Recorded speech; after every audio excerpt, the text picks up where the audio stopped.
بسم اللہ الرحمن الرحیم۔ السلام علیکم ناظرین گرامی، واقعہ کربلا کے دوران جب حضرت امام حسین علیہ السلام نے اپنے ساتھیوں کے ہمراہ مکہ سے کوفہ کی طرف ہجرت کی تو ان کے ساتھ اہل خانہ کی کچھ بیویاں بھی شامل تھیں۔ یہ بیویاں سفر میں آپ کے ساتھ رہیں اور کربلا کی زمین پر انہوں نے حضرت امام حسین کا خوب ساتھ دیا۔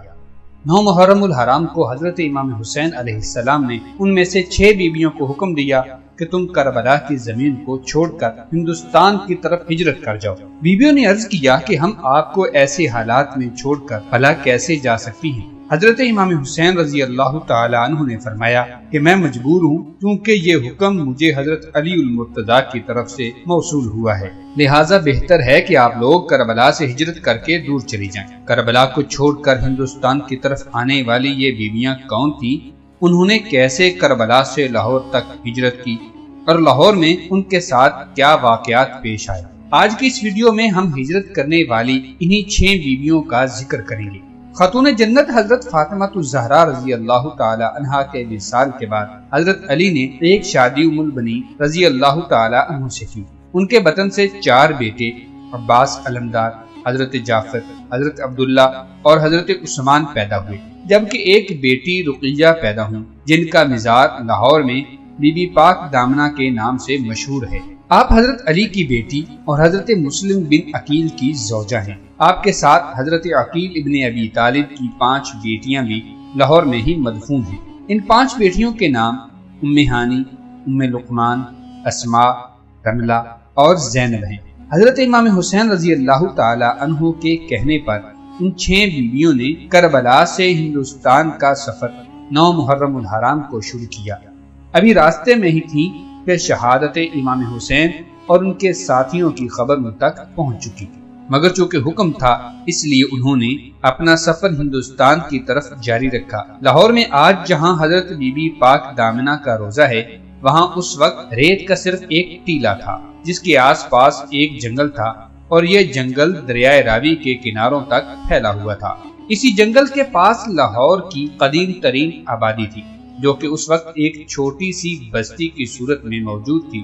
اسلام چونکہ اس وقت تک ہندوستان تک نہیں پہنچا تھا، لہٰذا یہاں کے سبھی لوگ مشرک اور بتوں کی پوجا کرنے والے تھے۔ لاہور پر اس وقت ایک ہندو راجا حکومت کیا کرتا تھا جس کا نام مہابرم تھا۔ اس کا ایک بیٹا تھا جس کا نام کمار کنور بکرما تھا۔ جب یہ 6 بیویاں لاہور کی سرزمین میں داخل ہوئیں تو یہاں پر موجود تمام بت اور مورتیاں اپنی جگہ سے گر پڑے اور آگ کی پوجا کرنے والوں کی آگ ایک دم سے ٹھنڈی ہو گئی۔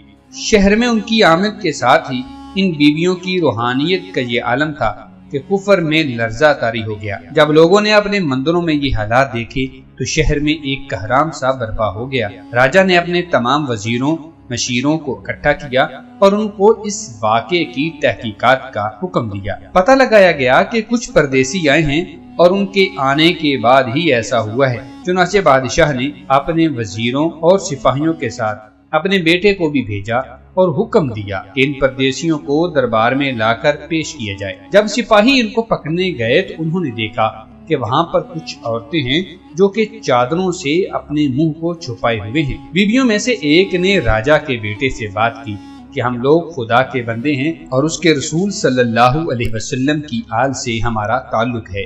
کربلا میں ہماری جنگ ہوئی تھی اور ہم بے وطن ہو کر ہجرت کر کے یہاں پر آئے ہیں۔ ہمارا ارادہ کسی کو ستانے کا نہیں ہے، بلکہ ہم تو صرف پناہ لینے کے ارادے سے یہاں پر آئے ہیں، اور اگر تم لوگوں کو یہ منظور نہیں تو ہم یہاں سے واپس چلے جاتے ہیں۔ راجا کا بیٹا ان تمام باتوں سے کافی ہمدرد ہوا، مگر وہ بادشاہ کے حکم کے آگے مجبور تھا۔ اس نے کہا کہ بادشاہ نے آپ کو دربار میں بلوایا ہے، اگر آپ خود نہیں جائیں گی تو آپ کو زبردستی لے کر جایا جائے گا۔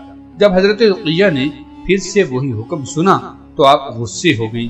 بی بی رقیہ نے غصے سے بھری نگاہ سے راجکمار کو دیکھا، جس کتاب نہ لا کر وہ وہیں پر بے ہوش ہو گیا۔ ہوش آیا تو بہت رویا اور حضرت بی بی رقیہ کے قدموں میں آ کر معافی مانگنے لگا۔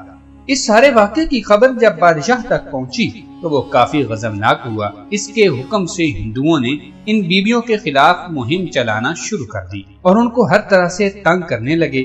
بیویوں نے تنگ آ کر بارگاہ الہی میں دعا کی کہ اے خدا تو ہمارا پردہ رکھ لے اور ہمیں ان لوگوں سے بچا لے۔ پھر اس سے پہلے کہ بادشاہ کے سپاہی اور دوسرے ہندو آ کر ان بیویوں کو گرفتار کرتے، زمین پھٹ گئی اور وہ پاک دامن بیویاں زمین میں سما گئیں۔ ان کی قبروں کی نشاندہی کے طور پر اللہ تعالیٰ کے حکم سے ان کی چادروں کے کونے زمین سے باہر رہ گئے۔ بادشاہ کے بیٹے نے جب یہ سارا منظر دیکھا تو وہ مسلمان ہو گیا اور ان بیبیوں کی قبریں بنا کر ان کی دیکھ بھال کا کام سر انجام دینے لگا۔ راجکمار کا اسلامی نام عبداللہ رکھا گیا، جو کہ بعد میں بابا خاکی کے نام سے مشہور ہو گیا۔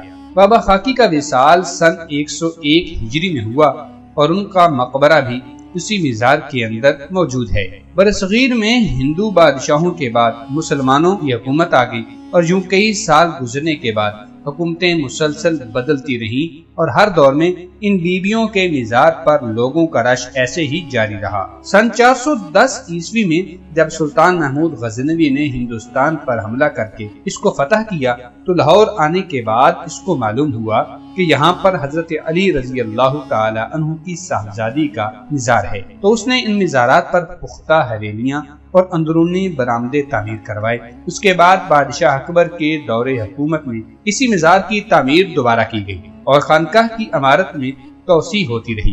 اس کے بعد مزار کے قریب موجود باقی قبروں کا اضافہ وقت کے ساتھ ساتھ ہوتا گیا اور کچھ عرصے کے بعد یہ جگہ قبرستان بی بی صاحب کہلانے لگی، جہاں پر لوگ اپنے عزیز و اقارب کو دفن کر دیا کرتے تھے۔ پاک بیبیوں کا یہ واقعہ برے صغیر پاک و ہند میں مسلمانوں کی آمد سے 32 سال پہلے کا ہے۔ واقعہ کربلا یعنی سن 61 ہجری سے لے کر قیام پاکستان یعنی سن 1947 عیسوی تک یہ مزار بی بی پاک دامن تسلیم کیا جاتا رہا، لیکن بعد میں اچانک کچھ لوگوں نے ایک من گھڑت کہانی بنا کر عوام کو شک و شبہات میں مبتلا کرنے کے لیے اس بات کو جھٹلا دیا۔ تاہم آج بھی بہت سے لوگوں کا یہ ماننا ہے کہ یہاں پر کوئی بھی بی بی دفن نہیں ہے، جبکہ ایک بہت بڑی تعداد یہ مانتی ہے کہ یہاں پر وہی بیویاں دفن ہیں جو کہ عرب سے ہجرت کر کے کربلا کے دوران لاہور آئی تھی اور ہندوؤں کے ساتھ معاملات پیش آنے کے بعد